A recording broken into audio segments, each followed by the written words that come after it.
bringing it back to Japan. Ego wakarimasen, ego wakarimasen. Aji America Jin, ego wakarimasen. Miyaji Kaseku Dalla. Bene ragazzi, siamo in un nuovo video di Mountain Bike Adventure e appunto oggi siamo nel quinto episodio dove vi faccio vedere la nuova bici che mi è arrivata.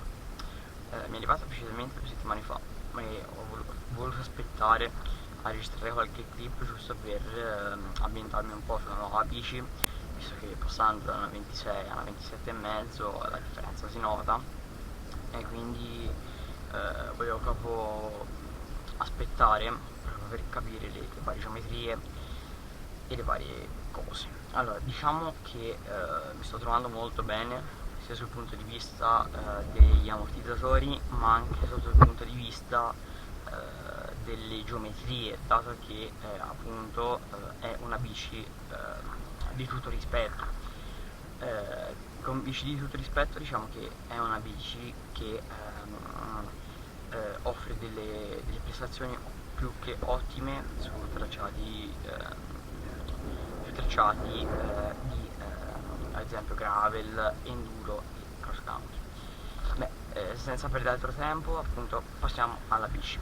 Eccola qua, è una Rock Rider ST 540 Sport Trial e appunto è una bici ideata per il trial, ma può essere anche utilizzata in sentieri tipo cross country, enduro e gravel.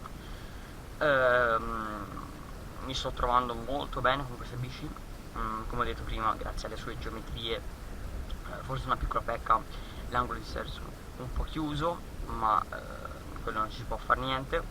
Ma sotto il punto di vista dei componenti, a parere mio, sono molto buoni, anche se non sono di marche eccellenti, ma sono molto efficienti. Ora passiamo ai componenti. Partiamo a sinistra con una forcella 120 mm ad aria, per loadabile, ossia loccabile, che si può fare il preload anche se è un ammortizzatore ad aria, e inoltre la si può bloccare grazie alla funzione su di essa con una specie di manopola. Poi all'anteriore abbiamo un ammortizzatore ad aria Xfusion 01 Pro, anch'esso ad aria, dove sulla copertina possiamo trovare i vari settings su come regolarlo. Poi passiamo ai freni. Abbiamo dei freni Tektro idraulici da 160 mm all'anteriore e al posteriore. Devo dire che questi freni sono molto buoni, perché appunto essendo idraulici, appena tocchi la leva del freno si azionano immediatamente, e quindi anche questa è una garanzia e una sicurezza in più quando andrete a fare dei sentieri impegnativi.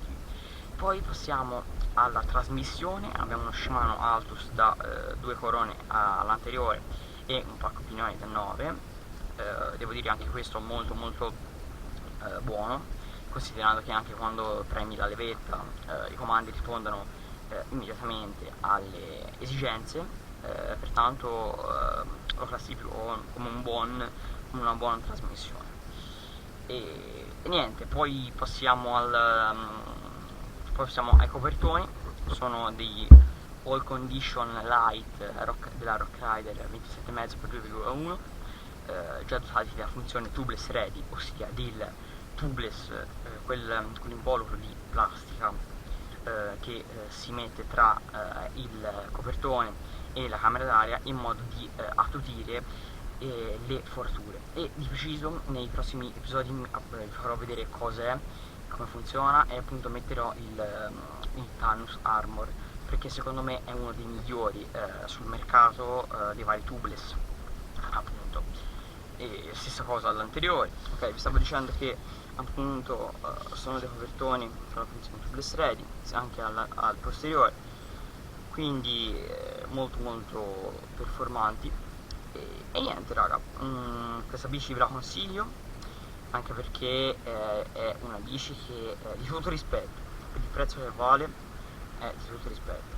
Poi ovviamente in futuro applicherò degli update, ossia Innanzitutto il primo sarà togliere il fastidioso campanellino, che ormai non serve, e poi rimuoverò i pedali, se non sono tanto performanti, metterò non so quale tipo. Poi vabbè, il tubeless ovviamente, e opterò su delle Maxxis quando questi copertoni saranno quasi alla fine della loro vita, più che altro per l'inverno, visto che ora d'estate vanno più che bene questi copertoni. E riguardo le Maxxis, opterò su delle Minion davanti, IHF, per ottenere una maggiore stabilità nei sentieri, e delle high roller dietro, per ottenere sempre una maggiore stabilità ma anche una maggiore velocità nei sentieri. Quindi raga, detto questo, io mi caputterei mi avvicinerei verso il sentiero test, diciamo, proprio perché è quel sentiero che voglio provare a fare e che mi sembra proprio il più adatto per questa bici, ma anche per testarla insieme a voi. Quindi ci becchiamo là. Il sentiero di prova è questo, non vi impoverite, ma ovviamente passerò sulla destra, e ovviamente in questa parte, perché passando alla sinistra rompe la bici. E niente, io inizierei questo sentiero, che è anche un troppo interessante. Ovviamente sta parte, diciamo che è quella un po' più rognosa, come si dice dalle mie parti, perché è piena di questi sassi, ma state sicuri che ora è un po' meglio. Comunque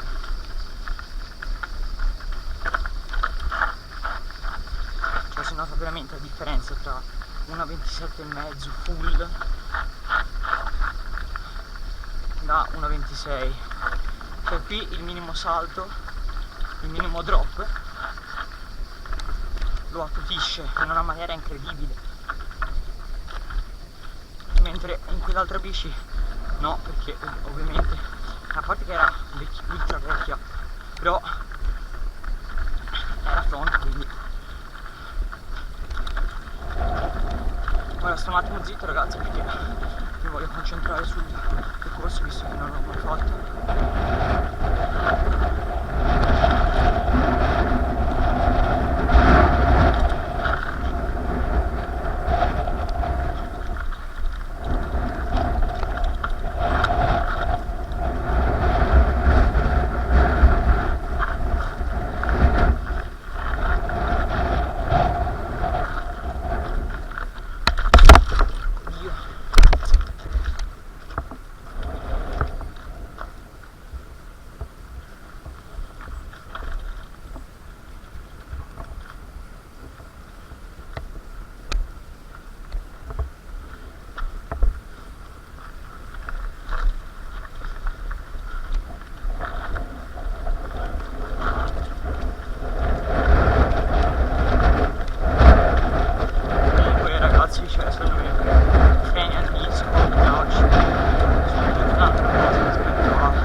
Relativamente impegnativa, dato che c'erano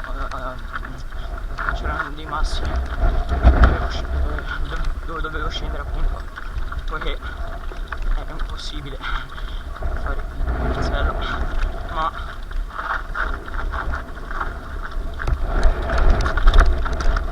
ok, eccoci qua. Qui non so se vi ricordate, ma siamo nella parte dove nel terzo episodio, sì, nel terzo episodio, abbiamo fatto quel sentiero di là, siamo scesi di là, e molto molto bello. E quindi sì, questo sentierino è molto molto carino, anche perché abbiamo testato molto molto bene gli ammortizzatori, dato che anche in questa parte c'erano dei drop molto molto carini, e io continuerei di qua, visto che c'è la zona, visto che c'è sempre il sentiero, quello lì del terzo episodio, quello che è molto carino. Qui gli ammortizzatori, anche l'ammortizzatore dietro a festa, dato che qui è tutta un'altra storia rispetto ad avere uno fronte, e si sta vedendo perché è veramente una miglioria, ma anche alla velocità è veramente una cosa bellissima vedere una full che invece è fronte in questi tratti molto tecnici, una fronte andavi pianissimo.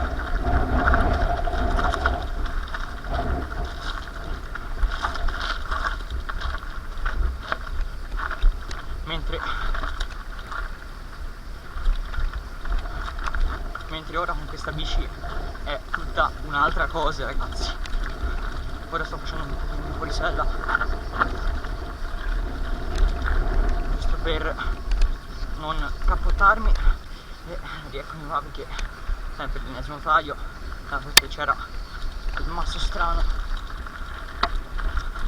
che mi ha dato noia, anzi l'avevo bloccato in una maniera incredibile. E devo dire che